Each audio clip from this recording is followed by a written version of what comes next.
All right, so welcome back. It is Dave, and this is my little political channel here. Save America, vote for Tulsi Gabbard. I come at this from a definite center-right perspective, and still kind of sort of feeling my way along here as I continue to do videos. I just watched Kim Iverson. Kim has a channel. You should subscribe to it. I don't agree with everything that she says, but I like her. I think she's definitely somebody who knows what they're talking about, and she just did a video about CNN's reaction, basically their roundup or wrap up regarding Tulsi Gabbard's performance last night. And it's like I said in my first video, I said it was kind of like an ambush for about a half hour. Being as I'm on the right, I'm used to the media kind of ambushing people on the right because they do it, because they have a different set of priorities and most of them don't align politically. Although sometimes they want the Circus Act to continue because their bottom line is ratings. So do you think they want Donald Trump to go away? Yeah, maybe politically speaking they would like Trump to go away, but not for the bottom line. If Trump loses in 2020, they're screwed because the circus is over. They can't broadcast the circus every day.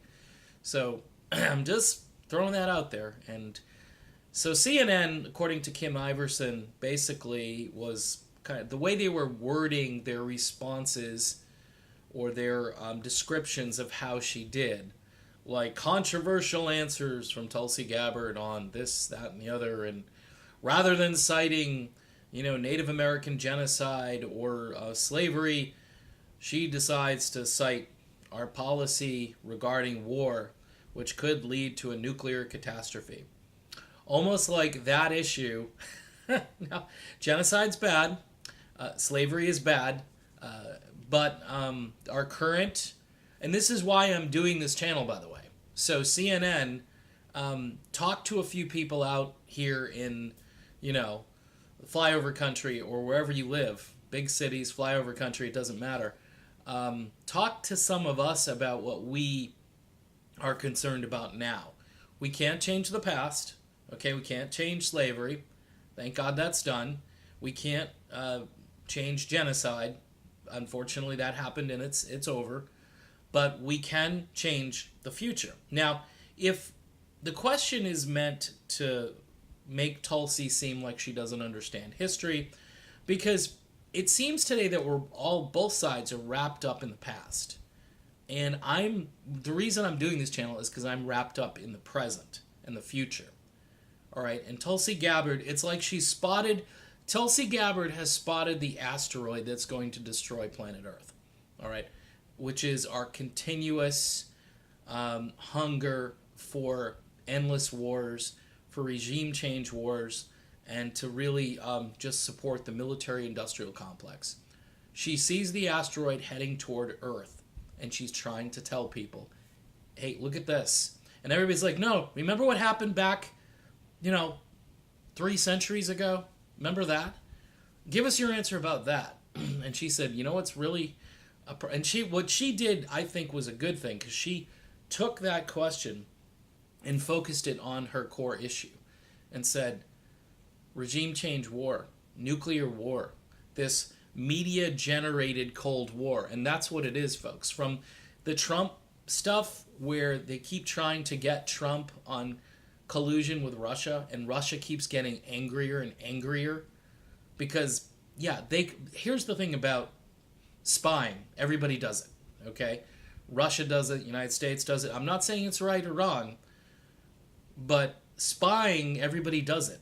And if you want to say it's collusion because the Russians are spying, and you're trying to connect dots that don't really connect, but they might intersect from time to time just by chance. And like, you can get somebody, did you have a conversation with somebody in Russia last year? Well, yeah. So you're colluding. You know what I mean? So, again, I don't buy the Russian, if you haven't guessed, I don't buy it. Trump is a lot of things. I don't think he's smart enough to collude with the Russians. I think he did fly-by-night campaign. The Electoral College worked out. Hillary decided that she thought she had it in the bag. People didn't like either one of them, but Trump was out campaigning and Hillary was at home. Probably sick in bed too. Who knows? That's another video, and I'm really wanting to focus on Tulsi. So let me just address this idea that this was a stupid answer. And CNN doesn't have to tell me what they think because they did so in the description. Rather than saying what we want her to say, imagine that. Somebody who thinks for themselves, and somebody gave me a compliment on this channel because they said you're obviously somebody who's, because I can't buy the paradigm anymore. I can't buy the left paradigm, the right paradigm. I want to know the truth. I want to get to the heart of every issue. Is our military rogue in its lust for war? Yes, it is. So I don't necessarily blame Trump, although Trump was the guy who was coming in to rebuild the military, and the military guys are probably like, yeah, more money for us to wage war where we don't belong, and no matter who you hire as a general, by the way, I don't know who is out there. This might be the big problem for Tulsi, like I say. Who is she going to hire to be a military general who doesn't want... Because these guys are all instinctive in their ideology for regime change. And, we need to change that country over there because they're not democratic and their leader is a thug and this and that. And it's like, really? We're going to do this again? And the Founding Fathers, like I keep saying, you just read some of the works. Whether you like the Founding Fathers or not, these guys at least knew that intervention was no way for our country to survive. If we were going to go around the world and try to assert ourselves. And you know why they were like that? Because that's what Great Britain was doing to them. It's pretty simple. Great Britain was, hey, you can't have an election. Hey, these 13 colonies, we have to oversee this. And so they came in and started telling these people what to do, and they're like, no, leave us alone. This is our country now. Declaration of Independence, hello. But see, history is being rewritten. America has to be the lone world superpower. We've got to go around and be the police, and then we have to rebuild the stuff we mess up or break, and then, how many civilian lives... It's really scary. So the genocide thing, although bad, okay, definitely not a good part of our history. How many people have we killed, innocent people have we killed in these regime change wars? Just take a ballpark number. I bet you it's a little higher than the genocide that we committed against the Native Americans. And it's inherently worse than slavery. Okay, I know we killed a lot of people who were slaves, but it's still, I just don't think it even pales. Those are just politically correct answers. And it shows that CNN has an agenda. They really don't want things to be fixed. What they want is to perpetuate the status quo. Donald Trump is kind of becoming a neocon Republican, or he's allowing it to happen, or it just... the deep state, whatever it is just happening.